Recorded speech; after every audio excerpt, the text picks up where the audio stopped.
دعا مسلمان میں عقیدہ توحید پختہ کرتی ہے، اور دعا اس دولت کا نام ہے جو صرف مومن کے پاس ہے، کافر کے پاس نہیں۔ نبی پاک علیہ السلام نے فرمایا الدعاء صلاح المومن، دعا مومن کا ہتھیار ہے، کافر کے پاس یہ ہتھیار نہیں ہے۔ مومن جب اپنے مالک کے حضور دعا مانگتا ہے نا، دنیا میں آپ کسی سے زیادہ مانگیں تو وہ ناراض ہو جاتا ہے، وہ کہتا ہے بھائی تو نے تو کام بنا لیا ہے، کل بھی دیا تھا، پرسوں بھی دیا تھا، روز روز تجھے کون دے؟ میرے نبی پاک علیہ السلام نے فرمایا جو اپنے رب سے زیادہ مانگتا ہے رب اس سے زیادہ راضی ہوتا ہے، زیادہ راضی ہوتا ہے۔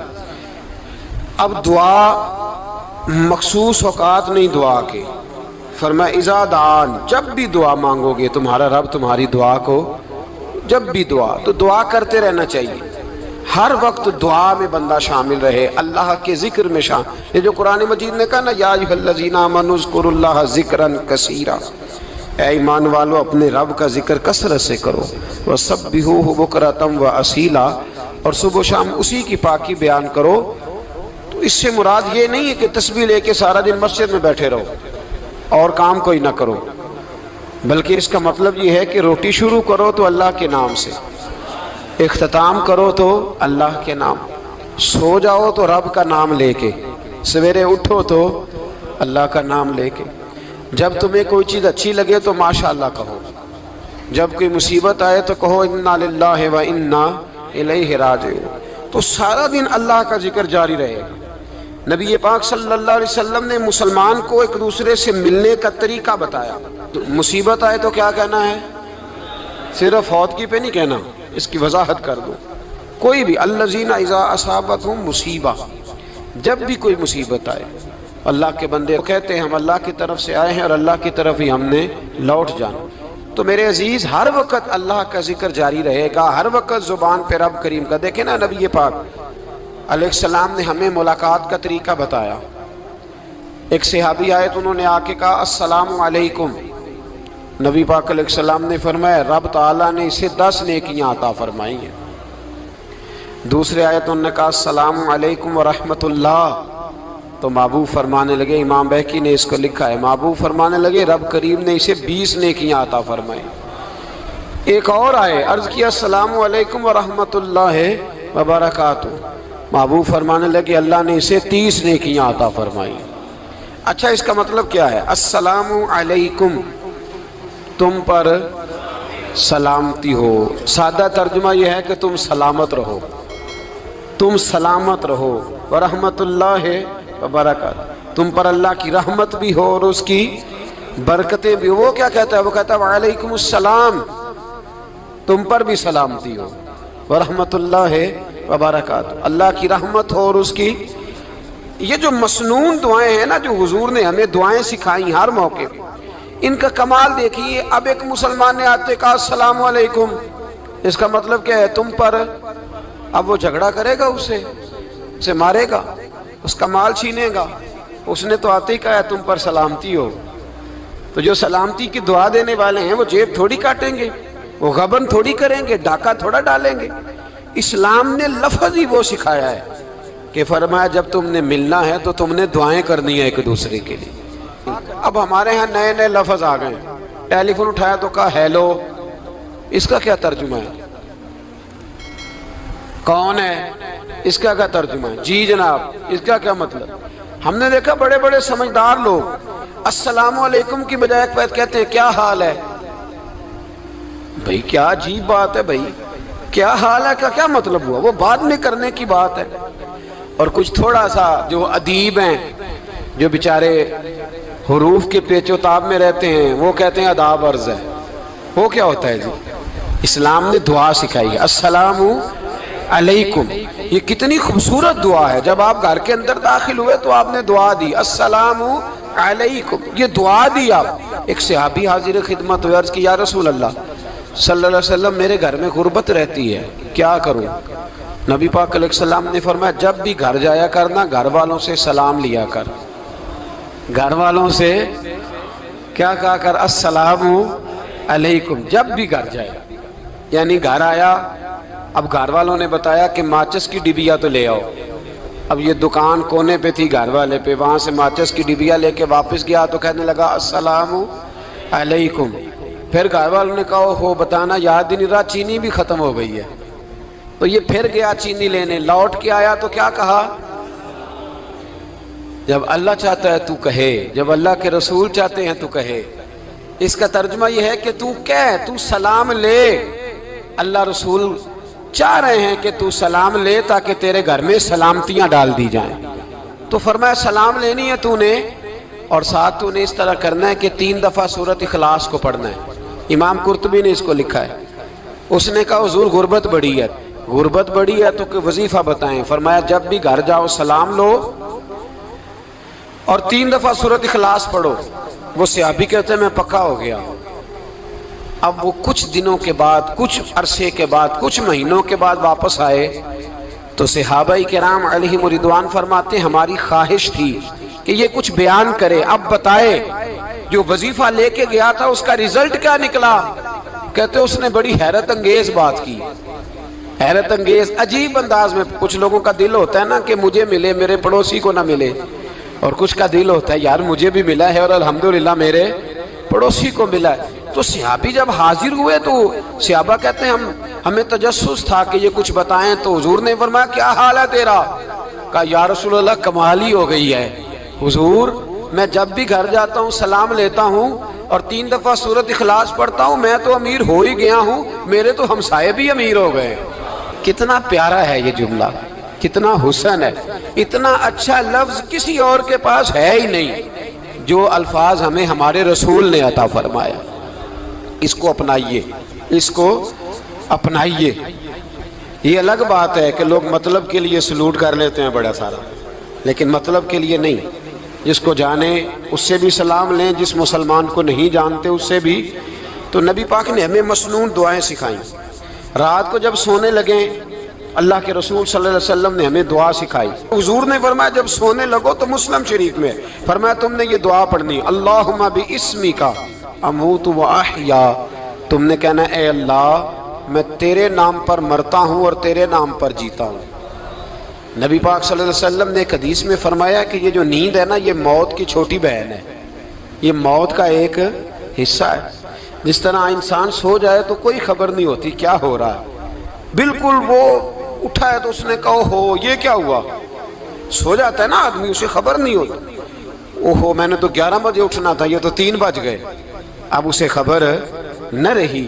سوتے ہوئے لوگ چوری کر لیتے ہیں، بلکہ اس طرح بھی ہوتا ہے کہ آدمی نے گکھڑ اترنا تھا، وہ پنڈی سے آ رہا تھا لیکن وہ سویا ہوا تھا. آنکھ تب کھلی جب کاموں کی آ گیا تھا. اب اس کا اس پر زور ہے تو فرمایا کیا پتا اب تو کھل گئی کاموں کی، جا کے لاہور جا کے کسی جگہ پہنچ کے تو یہ بھی ممکن ہے کہ کھلے ہی نہ، نیند ہی موت کا سبب بن جائے. تو کہہ کے سو کہ یا اللہ تیرے نام پہ سو رہا ہوں. اللہ کس نام پہ سو رہا ہوں؟ یار اگر ہم ان دعاؤں کا حسن سمجھے مت اللہم باسمک اموت و احیا، یا اللہ میں تیرے نام پہ سوتا ہوں اور تیرے نام پر اٹھتا ہوں. گویا کہہ رہا یا اللہ میری نیند بھی تیرے فضل سے ہی ہے، اور اگر آنکھ کھل جائے تو وہ بھی تیرے فضل سے ہی ہے. کتنا اعلیٰ نبی پاک علیہ السلام نے انداز سکھایا. اور پھر بخاری شریف میں حدیث موجود ہے، فرمایا جب اٹھو تو کہو الحمدللہ الذی احیانا احیانا بعد ما اماتنا والیہ النشور. فرمایا جب تم سو کے اٹھو تو پھر کہو اے اللہ ساری تعریفیں تیرے لیے، تمام تعریفیں جس نے ہمیں موت کے بعد حیات دی. موت کے بعد فرمایا احیانا بعد ما اماتنا، ہمیں مرنے کے بعد گویا اللہ کا شکر ادا کر کے آنکھ کھل گئی. دیکھیں کس طرح اسلام مسلمان کو اللہ کے ساتھ جوڑتا ہے. فرمایا شکر کر، آنکھ کھل گئی. کہ یا اللہ تیرا شکر ہے تو نے موت کے بعد ہمیں دوبارہ حیات عطا فرمائی، یہ شکر ادا کرو. گویا تم یہ نہ کہنا کہ میں اٹھ گیا ہوں تو میرا کمال ہے، یہ نہ سمجھنا میں اٹھ گیا ہوں تو میں بڑا پابند ہوں، جب میں ارادہ کر لوں کہ میں نے 11 بجے اٹھنا ہے تو پھر میں اٹھ جاتا ہوں. یہ نہ کہنا کہ یہ الارم بڑا اچھا ہے، یہ مجھے اٹھا لیتا ہے. ذہن کے اندر خیال کر کہ نیند تو موت کی طرح تھی، یہ جو میں اٹھ گیا ہوں تو اپنے رب کے فضل سے اٹھا ہوں. جو میں اٹھ گیا ہوں، جو ابھی اٹھے ہیں وہ تو بول دینا کم از کم کہ میں اپنے رب کے فضل سے اٹھ گیا. تو دعا سکھائی. پھر دیکھیے نبی پاک صلی اللہ علیہ وسلم نے فرمایا جب تم بیت الخلاء میں جاتے ہو نا، واش روم میں جاتے ہو، تو گندی چیزیں ہوتی ہیں وہاں، شیطان ہوتے ہیں، جنات ہوتے ہیں، یہ گندگی پہ ہوتے ہیں. جب تم واش روم جاؤ، بیت الخلاء جائے، تب بھی دعا مانگو. کیا دعا مانگو؟ وہ دعا بھی نبی پاک صلی اللہ علیہ وسلم نے ہمیں تعلیم فرمائی اور بخاری میں ہے. کہا پڑھا کرو اللہم انی اعوذ بک من الخبث والخبائث. کہو اے اللہ ناپاک چیزوں سے میں تیری پناہ مانگتا ہوں، وہ نر ہوں یا مادہ ہوں. اللہ میں تیری پناہ مانگتا ہوں. واش روم کے اندر بہت ساری بری چیزیں ہوتی ہیں. جوان میری بات پر توجہ فرمائیں، وہاں بہت ساری گندی چیزیں ہوتی ہیں. انسان کئی دفعہ واش روم میں جاتا ہے، اسے وسوسے زیادہ آتے ہیں. اے نوٹ کریں میری بات کو. اصل میں نا ہم بات ڈھونڈ رہے ہیں علاج اپنی بیماریوں کا، حالانکہ علاج تو سارا مدینے والے رسول کے پاس موجود ہے. محبوب کے پاس ساری دوائیاں ہیں. تو نبی پاک علیہ السلام دیکھیں نا، انسان واش روم میں جاتا ہے، اسے وسوسے آتے ہیں، برے خیالات آتے ہیں، وہ گناہ کی طرف کئی دفعہ مائل ہوتا ہے. تو کہا تو دعا پڑھ کے جا، اللہم انی اعوذ بک، یا اللہ میں تیری پناہ مانگتا ہوں، من الخبث والخبائث، ہر خبیث اور بری چیز سے میں تیری پناہ مانگتا ہوں، وہ نر ہو یا یار. کتنا عظیم دین ہے، کتنا عظیم میرے مصطفیٰ کریم کا وہ والا دین ہے.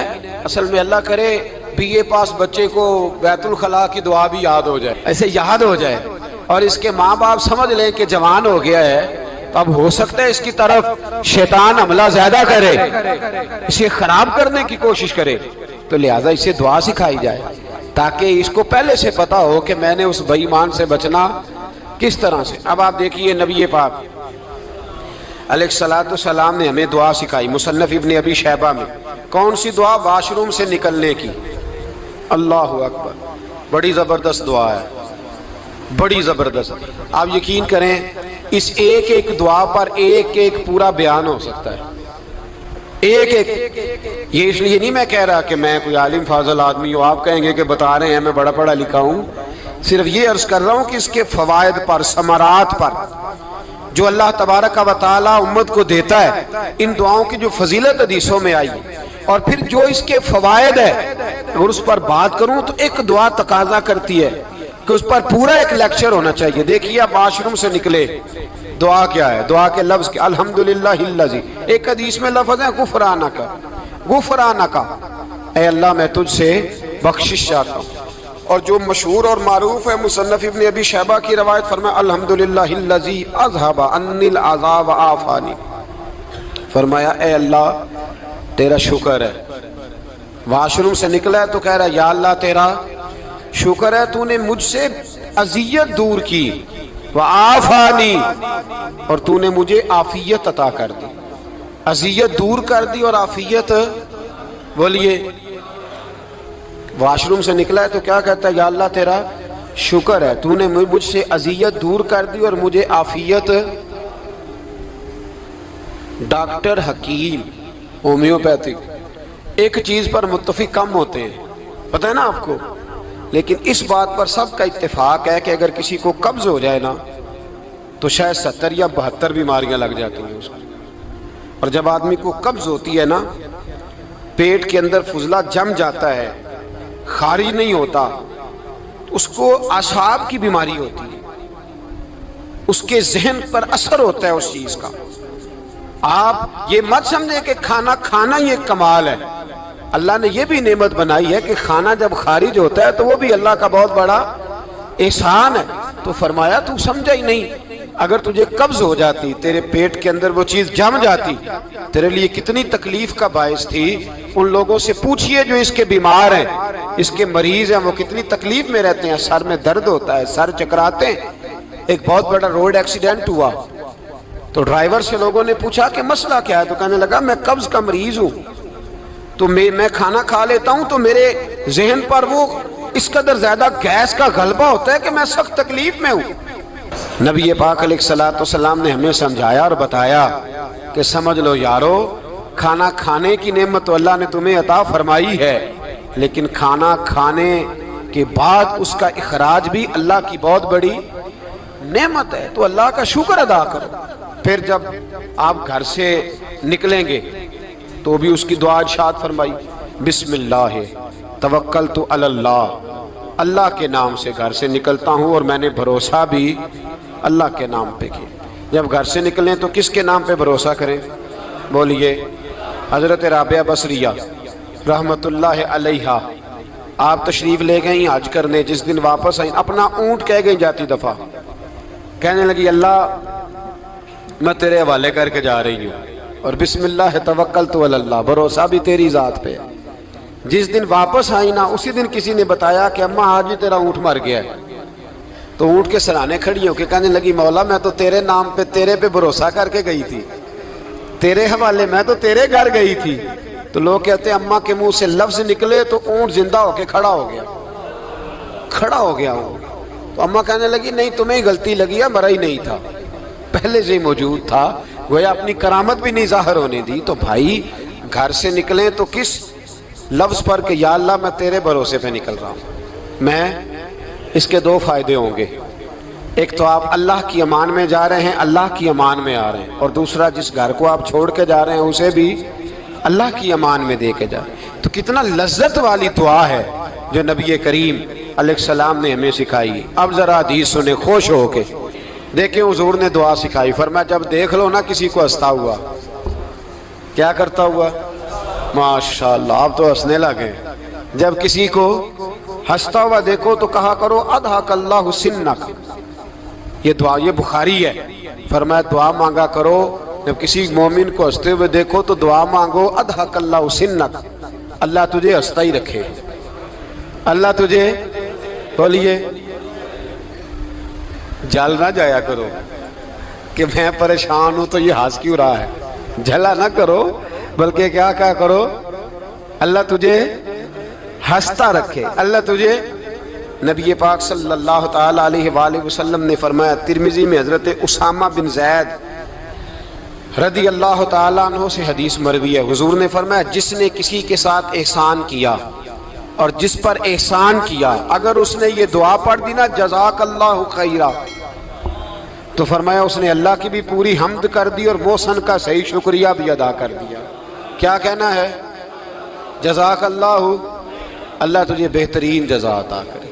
اس کا ترجمہ کیا ہے؟ اللہ تجھے بہترین، کیونکہ حضور فرماتے ہیں من لم یشکر الناس ولم یشکر اللہ، جس نے بندوں کا شکریہ ادا نہیں کیا اس نے اللہ کا بھی شکریہ ادا نہیں کرنا۔